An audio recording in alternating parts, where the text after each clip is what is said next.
Guys, ഇന്ന് ഞാനൊരു 3 വയസ്സുള്ള ഒരു കുട്ടിക്ക് വേണ്ടിയുള്ള ഒരു ടോപ്പിൻ്റെ സ്കേർട്ടിൻ്റെ സ്റ്റിച്ചിങ് വീഡിയോ ആണ് ഇടുന്നത്. എനിക്ക് വേണ്ടി തന്നെ ഒരു തയ്ച്ച ചുരിദാറിൻ്റെ കുറച്ച് മിച്ചം വന്ന കട്ട് പീസ് തുണി വെച്ചിട്ടാണ് ഞാൻ ഈ മോക്ക് വേണ്ടി ഒരു സ്കേർട്ടും ടോപ്പും ചെയ്യുന്നത്. ടോപ്പിന് വേണ്ടി 1 മീറ്റർ പോലും കാണില്ല, അത്രയ്ക്കും കട്ട് പീസ് തുണി വെച്ചിട്ടാണ് ഞാൻ ചെയ്യുന്നത്. പിന്നീട് ഞാൻ നെറ്റിൻ്റെ ഫാബ്രിക്കാണ് സ്കേർട്ടിന് വേണ്ടി തയ്ക്കാൻ വേണ്ടി കൊടുക്കുന്നത്. അത് ഞാൻ സെപ്പറേറ്റ് വാങ്ങിച്ചതാണ്. ഇനി നമുക്ക് കട്ടിങ്ങിലേക്കും സ്റ്റിച്ചിങ്ങിലേക്കും പോകാം. ആദ്യം ഞാൻ മെയിൻ തുണി നമുക്ക് ആവശ്യത്തിനുള്ള അത്രയും നമ്മൾ നീളം കൊടുക്കുകയാണ്.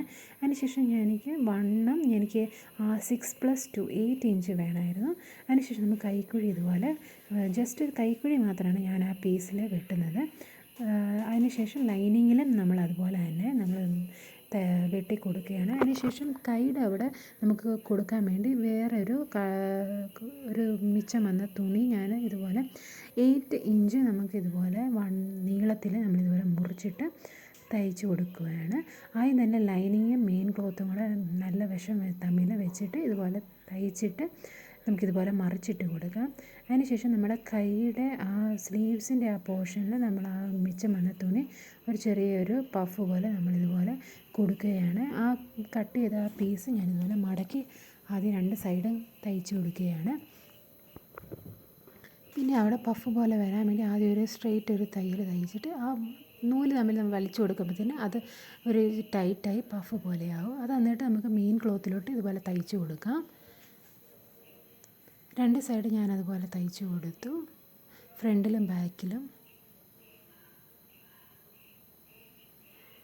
അതിനുശേഷം നമുക്ക് സൈഡിലെ വണ്ണം നമുക്ക് മാർക്ക് ചെയ്തിട്ട് 2 സൈഡ് നമുക്ക് അടിച്ചു കൊടുക്കാം.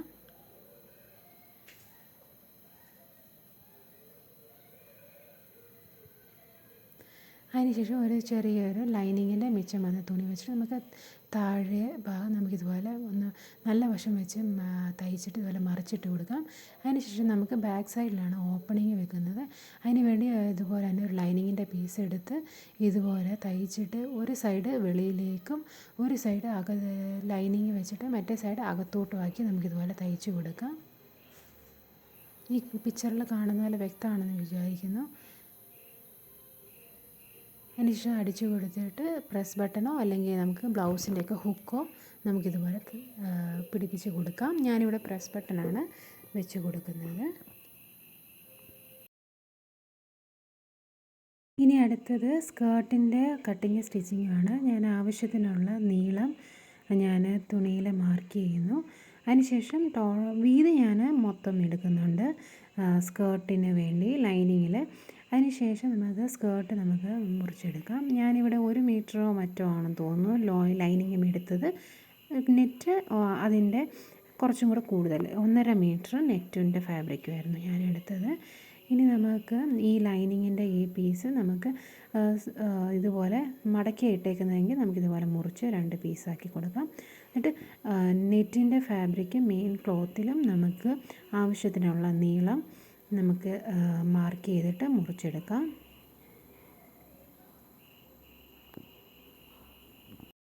ഇനി സ്കേർട്ടിൽ ഫ്രില്ലിടാൻ വേണ്ടി നമുക്ക് ആദ്യം ഒരു സ്ട്രെയിറ്റ് തയ്യൽ നമുക്ക് തയ്ച്ച് കൊടുക്കാം. അതിനുശേഷം ഇതുപോലെ വലിച്ചു കൊടുത്ത് കഴിയുമ്പോഴത്തേക്കിനും ഓട്ടോമാറ്റിക്കലി അത് നല്ല ഫ്ലെയർഡായിട്ട് കിട്ടും. നമുക്ക് ഇതേപോലെ തന്നെ നമുക്ക് മെയിൻ നെറ്റിൽ നമുക്കിതുപോലെ ചെയ്ത് കൊടുക്കാം. ആവശ്യത്തിനുള്ള വണ്ണം ഇപ്പം അര വണ്ണം എത്രയാണോ അതിൻ്റെ കൂടെ ഒരു 2 ഇഞ്ചും കൂടെ ചേർത്ത് ആണ് ഞാൻ സ്കേർട്ടിൻ്റെ വണ്ണം ഞാൻ കൊടുക്കുന്നത്. അതാകുമ്പോൾ കുറച്ചും കൂടെ വലുതായാലും ടൈറ്റ് ആവാതെ ഇരിക്കും. പിന്നെ എന്നിട്ട് എലാസ്റ്റിക്കാണ് കൊടുക്കുന്നത്, അപ്പം കുറച്ചും കൂടെ വലുതായാലും നമുക്കത് ഇടാൻ പറ്റും. അതിന് ശേഷം ഒരു ചെറിയൊരു പടി നമ്മൾ ലൈനിങ്ങിൽ വെട്ടി മാറ്റിയപ്പം കുറച്ച് ഒരു ഇച്ചിരി മിച്ചം വന്ന തുണി വെച്ചിട്ട് ഞാൻ തയ്ച്ചതിൻ്റെ സ്കേർട്ടിൻ്റെ പോർഷന് മുകളിൽ പടിയായിട്ട് ഇതുപോലെ തയ്ച്ച് കൊടുത്തിട്ട് ഇതുപോലെ അതിൻ്റെ തയ്യലിൻ്റെ നൂലുമൊക്കെ വരുന്നതൊക്കെ ഈ പടിയുടെ അകത്തോട്ട് വെച്ചിട്ട് ഇതുപോലെ പിൻ ചെയ്ത് ആദ്യം കൊടുക്കും. അതിനുശേഷം നമുക്ക് തയ്യൽ മെഷീൻ വെച്ചിട്ട് നമുക്ക് മൊത്തം ഒന്ന് സ്റ്റിച്ച് ചെയ്ത് കൊടുക്കാം. എന്നിട്ട് നമുക്കൊരു എലാസ്റ്റിക് കയറ്റാനുള്ള ഒരു ഗ്യാപ്പ് കൊടുത്തിട്ടാണ് ഞാൻ ഇതുപോലെ പടി തയ്ച്ച് കൊടുക്കുന്നത്. എന്നിട്ട് ആ ഗ്യാപ്പിൻ്റെ അകത്തൂടെ നമുക്കൊരു എലാസ്റ്റിക്കും കൂടെ കയറ്റി ഇട്ട് കഴിയുമ്പോഴത്തേക്കിനും സ്കേർട്ടിൻ്റെ തയ്യലും കഴിഞ്ഞു. ഇനി എലാസ്റ്റിക്കും നമ്മളിതുപോലെ ഇവിടെ ആവശ്യത്തിനുള്ള വണ്ണത്തിൽ നിന്ന് 1-2 ഇഞ്ച് കുറച്ചിട്ട് വേണം നമ്മൾ എലാസ്റ്റിക്കിൻ്റെ നീളം എടുക്കാൻ. കാരണം അപ്പോഴേ നമുക്കൊരു അരവണ്ണത്തിൻ്റെ അവിടെ നല്ല ടൈറ്റായിട്ടിരിക്കത്തുള്ളൂ. എല്ലാവർക്കും ഈ വീഡിയോ യൂസ്ഫുൾ ആയെങ്കിൽ thanks for watching. Please like, comment and subscribe.